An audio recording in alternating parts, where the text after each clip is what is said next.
Okay, C classification of hydraulic turbines. त्याच्यामध्ये पहिल्यांदा आपण पाहिलं की वॉटरचा जो फ्लो आहे, त्याच्यानुसार आपण त्याचं क्लासिफिकेशन बघायचं. त्याच्यामध्ये दोन टाईप्स पडले, इम्पल्स टर्बाईन आणि रिॲक्शन टर्बाईन. थोडक्यामध्ये इम्पल्स टर्बाईन काय आहे, हे कायनेटिक एनर्जीवर ऑपरेट होतं आणि रिॲक्शन टर्बाईन जे आहे ते प्रेशर एनर्जी. आता याचे एक डिफरन्शिएशन करू आपण सांगू, म्हणजे या दोन्हीमध्ये काय फरक आहे बाबा, इम्पल्स टर्बाईन आणि रिॲक्शन टर्बाईनमध्ये काय फरक आहे. पहिला फरक, it works on the principle of impulse. Impulse म्हणजे काय, जोरदार आदळणे. आणि लक्षात, it works on the principle of impulse. इम्पल्सच्या तत्वावर हे इम्पल्स टर्बाईन ऑपरेट करते. Reaction turbine, it works on the principle of impulse and reaction. Impulse and reaction त्या प्रिन्सिपलवर हे रिॲक्शन टर्बाईन ऑपरेट करते.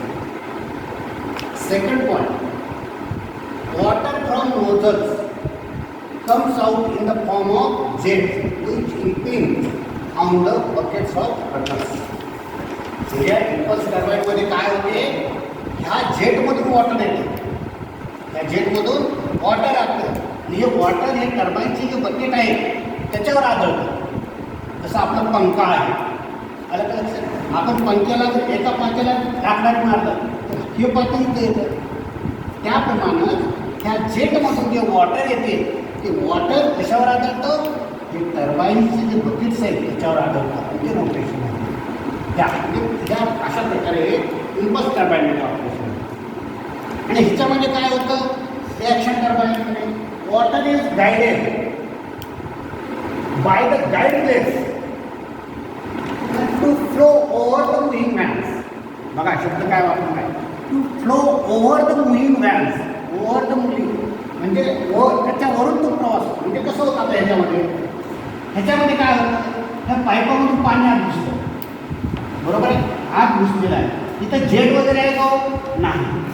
इथं जसं जेट आहे तसं जेट वगैरे नाही. इथून पाईपातून पाणी आलं, ह्या पाण्याला काय प्रेशर आहे, त्यामुळे काय होते, ही प्लेट फिरते. ही प्लेट फिरले काय होते, ही प्लेट पुढे जाते, बरोबर आहे, परत पाणी आणि पुढे जाते, पुढच्या प्लेटला पण फिरते. आलं का लक्षात. म्हणजे ह्या रिॲक्शन टर्बाईनमध्ये काय होतं, water is guided by the guide plates. म्हणजे हे काय आहे, गाईड प्लेट्स म्हणून त्याला हे गाईड प्लेट्स म्हणून. आलं का लक्षात. Water is guided by the guide plates. प्रत्येक गाईड प्लेटून वॉटर जातं, कसं जातं, ओव्हर द मुव्हिंग व्हॅन. तर हे जे फिरायला आहे, आलं का लक्षात. हे कशाचं आहे, रिॲक्शन टर्बाईन. त्याच्यानंतर काय पॉईंट, तिसरा point, flow of water over the runner is at constant atmospheric pressure. आणि ह्याच्यामध्ये काय लिहिला पॉईंट आपण, flow of water over the runner is under pressure which gradually decreases of inlet to outlet. बघा दोन्हीमधला पॉईंटमधला फरक काय आहे.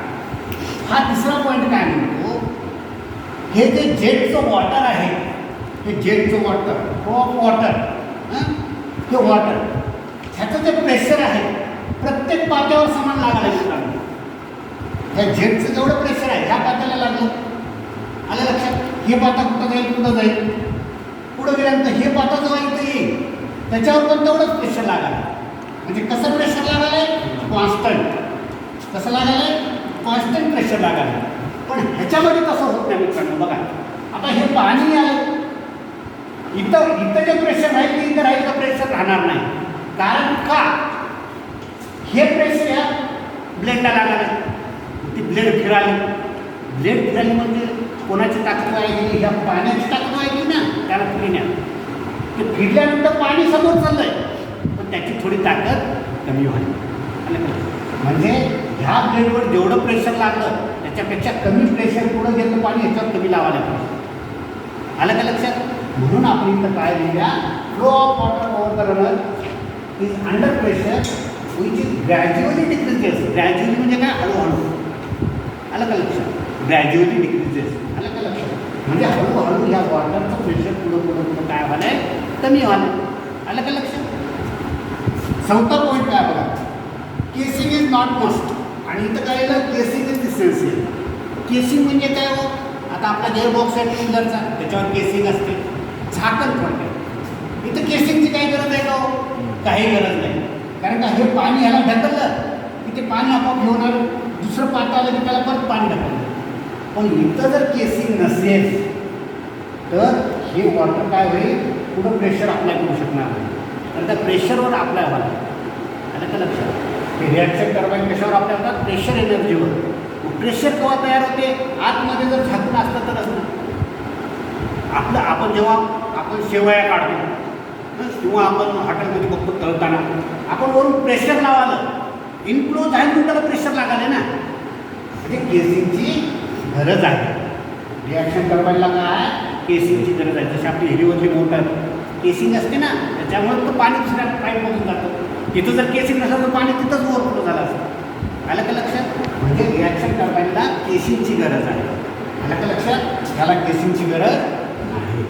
आणि लास्ट पॉईंट आहे, सुटेबल फॉर हाय हेड्स. हाय हेड्ससाठी हा सुटेबल आहे आणि हा लो आणि मिडियम हेडसाठी सुटेबल आहे. आलं का लक्षात. तर असे हे दोन प्रकार आहेत, इम्पल्स टर्बाईन आणि रिॲक्शन टर्बाईन. आलं का लक्षात. हे according to flow of water किंवा टर्बाईनमध्ये घुसण्याच्या अगोदर.